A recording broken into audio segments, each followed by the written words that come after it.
Ce que je savais, c'est que je me sentais mal et que j'avais besoin d'aide.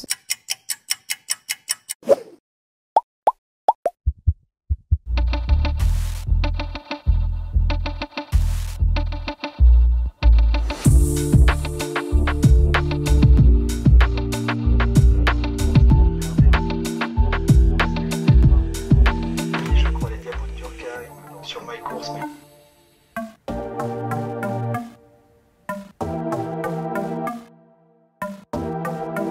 Je me sens très seule et j'ai l'impression d'étouffer dans mon appartement. À force d'être toute seule chez moi, à force de ne parler à personne, ma santé mentale elle a commencé à beaucoup se dégrader, ce qui a forcément eu un impact sur mes résultats scolaires. Et après c'était un cercle vicieux. Je n'étais pas très forte à la fac parce que je déprimais et je déprimais parce que je m'en sortais mal à la fac à cause de ma santé mentale. Cette situation de solitude et puis de distance avec tous ses proches qui est générée depuis un an, elle renforce pas mal d'autres problématiques et aussi elle peut créer des difficultés scolaires qui n'existaient pas avant. Et donc toutes ces situations finalement à la fin, elles ont un impact sur la santé mentale puisque la santé mentale elle est constituée par tous ces paramètres. Et la grosse difficulté c'est que quand on a moins de personnes à qui parler, moins de personnes à qui partager ses expériences, tous les problèmes deviennent plus lourds et c'est plus difficile d'extérioriser et d'aller mieux.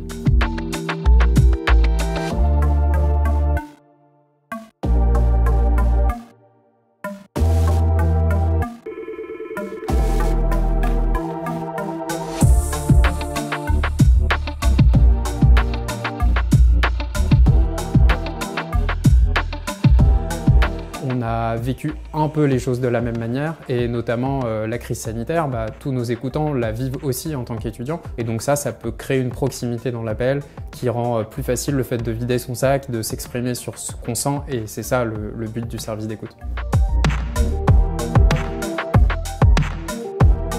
Je lui dis voilà tout ce qui s'est passé dans ma vie au cours des 4 derniers mois. Je commence à avoir besoin de soutien, je commence à ne plus savoir où je vais ni à savoir pourquoi je me réveille en fait.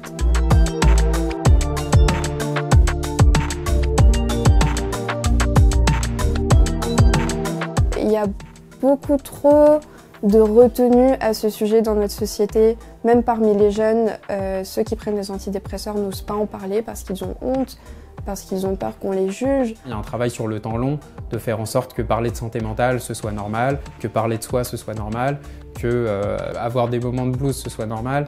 Et ça on l'accompagne aussi avec notre service d'écoute qui dit il n'y a pas de mauvaise raison d'appeler, vous pouvez nous parler de tout et c'est très bien.